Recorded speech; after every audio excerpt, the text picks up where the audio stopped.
Existem 10 salmos que, quando recitados na ordem correta, eles têm um poder muito grande de purificação da nossa alma. Mas eu preciso explicar algo para você antes de eu te mostrar esses 10 salmos. Existe um conceito no Zohar que se chama Tikkun, conserto. Cada um de nós vem para esse mundo com missões. O Criador, quando ele cria cada ser humano, na verdade, ele não cria cada um de nós com características diferentes, seja físicas, seja emocionais e assim por diante, à toa. É porque cada um de nós tem missões a fazer nesse mundo. Porém, a nossa alma também vem incompleta. Ela necessita de algo que se chama, presta bem atenção, se chama Tikkun. Tikkun é o conserto. A nossa alma ela não vem completa. É nosso dever completar ela e assim ela vai brilhar completamente. Assim ela vai se tornar perfeita. Eu vou te dar um exemplo bíblico disso. Pense bem, Deus ordena fazer a circuncisão, por exemplo, para Abraão. Mas por que ele já não faz Abraão já circuncidado? Veja bem, seria muito mais fácil, não é verdade? Não passar por isso. Mas a ideia não é essa. A ideia é que Abraão, ele chega uma hora que ele faz o mandamento divino e o que Deus fala para ele, agora sim, Abraão, você está completo. Agora você está perfeito. Ou seja, ele quer que nós participemos e façamos com que isso fique completo e perfeito. Isso acontece com a nossa alma. Cada um de nós tem o seu Tikkun. Porém, muitas pessoas vão falar nessa hora, qual será o meu Tikkun? Muitas pessoas podem imaginar um Tikkun que não é o verdadeiro. Há uma necessidade muito grande da pessoa realmente olhar para dentro e descobrir qual o seu Tikkun.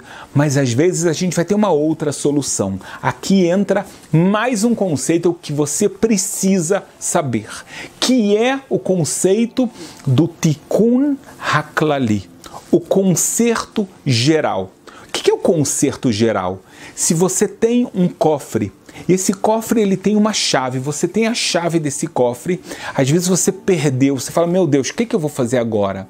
Ah, mas tem uma chave mestra, que ela abre todos os cofres e você pode ter acesso ao seu tesouro. Então existe uma chave do seu Tikkun, do seu conserto particular, mas existe também uma chave mestra, que é o Tikkun Haklali, o conserto geral. Aqui entra o conceito do número 10.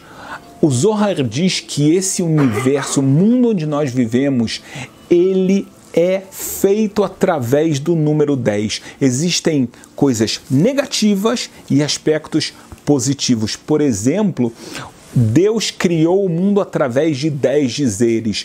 Existem 10 linguagens e formas de canção a Deus.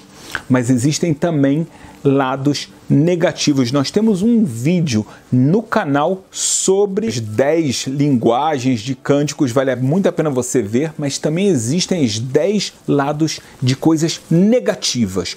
Por exemplo, quando a alma peca, então diz o Zohar que ela recebe 10 barreiras de água. Isso aqui é um conceito completamente místico. Também está escrito que 10 flechas atingem a alma com 10 tipos de veneno. É muito importante você entender algo. O ser humano ele tem um potencial de se juntar ao Criador, de estar próximo a Ele completamente, mas ele, quando peca, ele cria cascas, klipot. O que é a klipa? A klipa é uma casca que nos separa de Deus. Da mesma forma que um alimento, a melhor parte do alimento, ela está na parte de dentro de uma laranja. A melhor parte está do lado de dentro, você tem que tirar a casca para chegar, né, no sabor da laranja. A mesma coisa acontece com o ser humano. Nós temos uma alma pura e sagrada. Os pecados fazem cascas e mais cascas. A pergunta é como é que nós podemos rasgar essas cascas que impedem a nossa alma de chegar ao seu tikkun completo. Aqui nós recebemos uma bênção de Deus que veio através de um grande sábio chamado o Rabino Nachman de Breslov. Um sábio que conhecia profundamente o Zohar, a Kabbalah e a Hassidut. Ele nos revela tantos segredos da alma, como no famoso artigo Azambra, que também está no nosso canal e você não pode deixar de assistir. Ele nos revela. Na sua curta vida, ele viveu do ano de 1772 até o ano de 1810, 38 anos de vida, mais sabedoria de um homem de 120 anos. Ele revela para gente que os salmos, que têm essas 10 linguagens, não é à toa que eles têm essas 10 linguagens. Cada uma dessas 10 linguagens, ela vem rasgar um desses tipos de clipota, dessas cascas, vem retirar esses venenos, os 10 tipos de venenos. E aí ele organizou para a gente o que se chama o Tikkun HaKlali, algo que tem a força de consertar, purificar a alma de cada um de nós. Eu quero fazer um adendo importante. É muito importante, quando uma pessoa ela faz um pecado, ela deve se arrepender perante Deus. Ela vai fazer o processo que nós chamamos de arrependimento, de tchuvá completa. Então ela vai conversar com Deus, pedindo o seu perdão e se comprometendo a não fazer novamente o pecado. Mas às vezes parte daquele veneno fica, às vezes a casca não sai completamente. Para isso veio Rabino Nachman de Breslov e falou: eu vou te ensinar agora algo que não foi revelado até os meus dias. E ele teve o mérito de revelar isso para a humanidade. Os 10 salmos que devem ser recitados.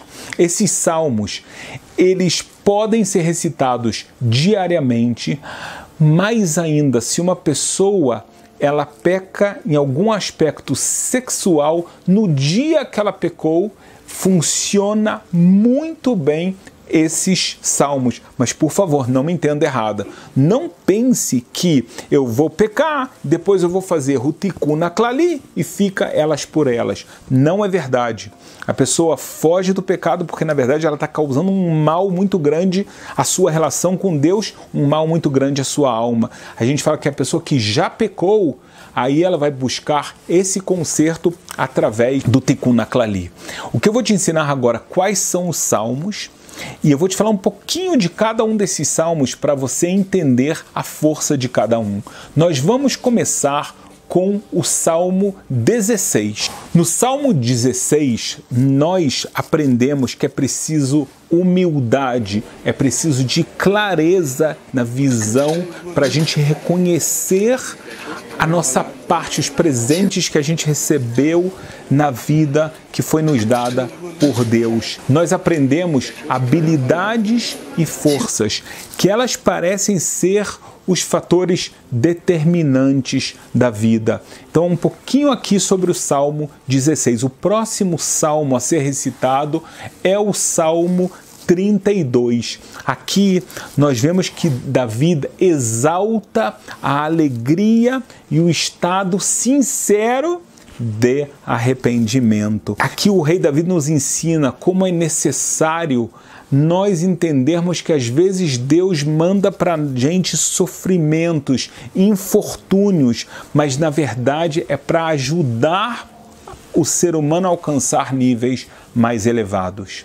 O próximo salmo a ser recitado é o Salmo 41. Esse salmo é o salmo que encerra o primeiro dos 6 livros de Salmos. Ele proclama como Deus e a sua misericórdia, na verdade, são muito próximos do ser humano, mesmo nas circunstâncias mais terríveis, mesmo quando a pessoa errou e errou feio, mas na verdade sempre há o caminho de volta. Esse é o Salmo 41. O Salmo 42, que é o próximo salmo que nós vamos recitar, ele é uma profecia sobre a luta de Israel no exílio, quando tem tudo contra o povo de Israel, onde facilmente forças físicas e espirituais podem vencer, mas a gente mostra a nossa esperança em Deus e a gente coloca a nossa fé completamente em Deus, buscando a presença divina. O próximo salmo é o Salmo 59.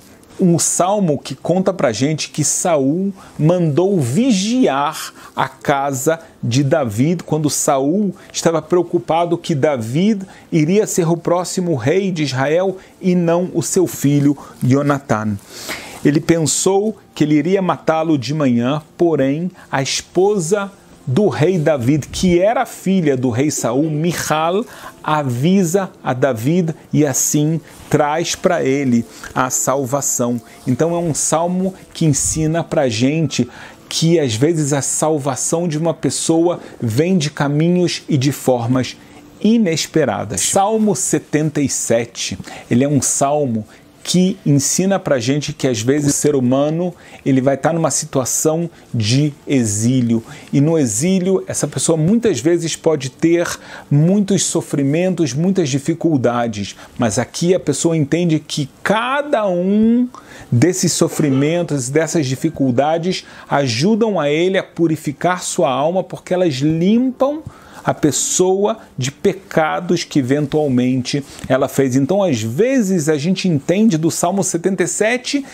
que há sofrimentos que vêm, que a pessoa não entende, mas na verdade eles vêm para retirar a impureza do pecado que havia entrado. No Salmo 90, nós somos confrontados com a ideia de que a vida do ser humano é muito frágil e muito curta. Então nós suplicamos ao Criador que Ele nos ensine a utilizar o nosso tempo precioso de vida da forma correta para que a gente faça as nossas missões corretamente nesse mundo. O Salmo 105, ele é um salmo maravilhoso, porque ele conta como Deus, ele concatena todos os movimentos históricos, tudo que vai acontecendo para, no final das contas, chegar num objetivo final que é a vontade de Deus. Muitas vezes, quando fatos históricos acontecem, o ser humano não entende,